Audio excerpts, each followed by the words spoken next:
Alright, the users section. Users are basically anybody that's going to interact with your blog that's above a guest. A guest basically can just go into your blog and leave without ever contributing anything. But users are going to have much more than that. You're going to have users at multiple different levels. Most of them are going to be at a subscriber level, which basically that they can read and then comment as well.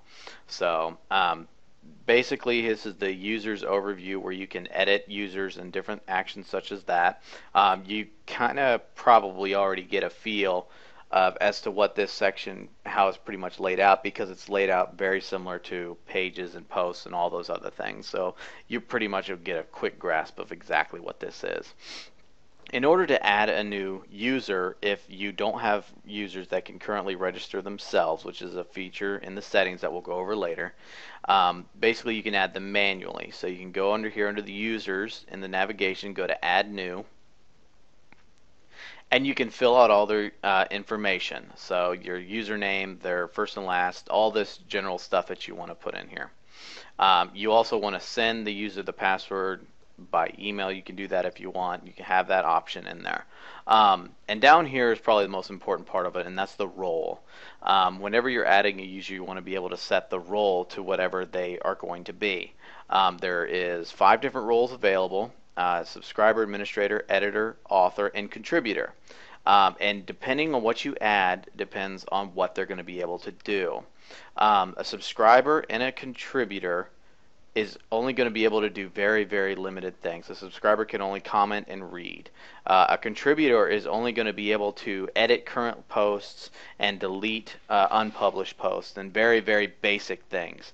Basically, he's going to be able to help maintain some of the content but can't add any of his own. The author will be able to do all of that of contributor and subscriber, but also be able to publish posts, delete posts, and all those other things, basically, and also be able to upload media, such as photos, videos, files, things like that. And that's what an author can do. An editor can do almost everything that an administrator can that just basically pertains to content.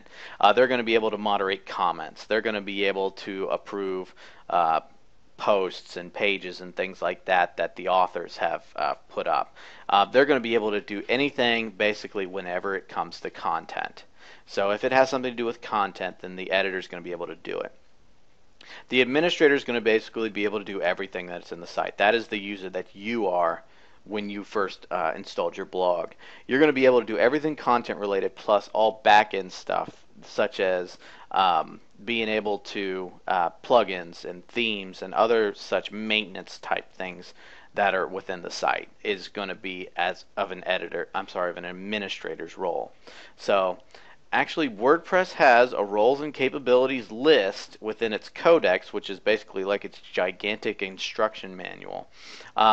And you can find that under roles and capabilities if you search the WordPress codex.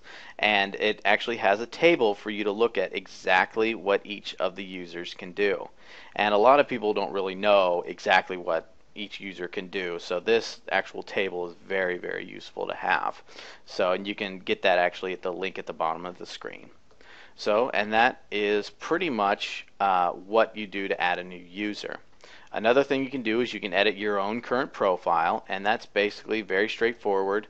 You can do certain things such as adjust the back-end styles of it, a couple of little quirky features with the editors, your name and your contact info and your biographical info. And some themes will actually show this bio here. So this is something that you may want to add onto your actual profile.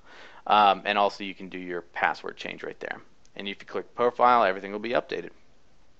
And that pretty much does it for users. There's a couple little settings that we'll go over later for individual user settings, and that pretty much does it. So we'll go on to the next section.